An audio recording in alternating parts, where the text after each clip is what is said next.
He was the only one who stayed after I went broke, and I fired him. When I first met Leo, he was just a skinny kid from the outskirts of town, punctual, polite, and way too honest for his own good.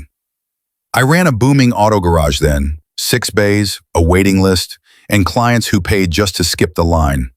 Money was loud, and so was I. Leo didn't talk much, but he worked like he owed the world something.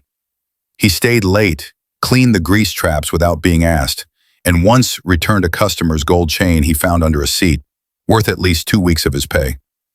"Keep it," I had told him. He shook his head. "It's not mine, sir." I remember laughing. "You won't get rich with honesty, Leo." He just smiled. "Maybe not, but I'll sleep easy." Then came the crash.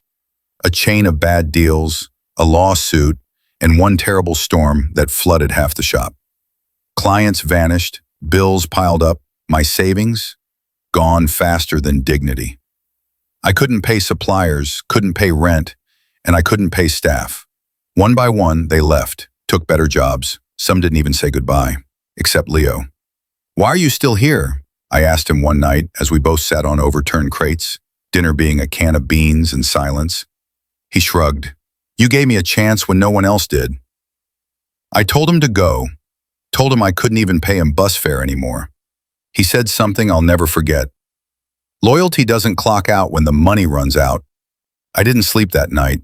I kept staring at the ceiling, wondering what I'd done to deserve a heart like his in a place as broken as mine.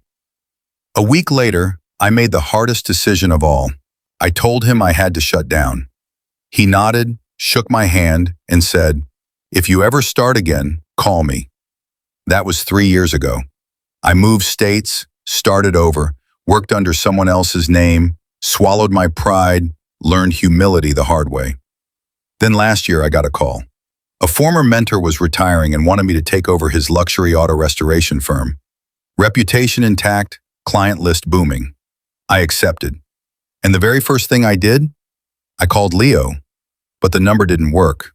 I searched. For weeks, I asked around town online, even posted in community groups. Nothing. Until one day I saw him, outside a local school, working as a janitor. Thinner, older, but still him. He looked up, shocked. "Sir?" I smiled. "You said to call if I ever started again." He stared at me like he was dreaming. "Leo," I said, holding out a set of keys. "You're not just hired. You're my partner now." His hands trembled. "No one else stayed, only you, and now you own half of everything." Because in a world where everyone is chasing gain, loyalty is the rarest currency, and the ones who stay when there's nothing to gain deserve everything when there's everything to give. You might miss out on our next interesting stories if you are not following us.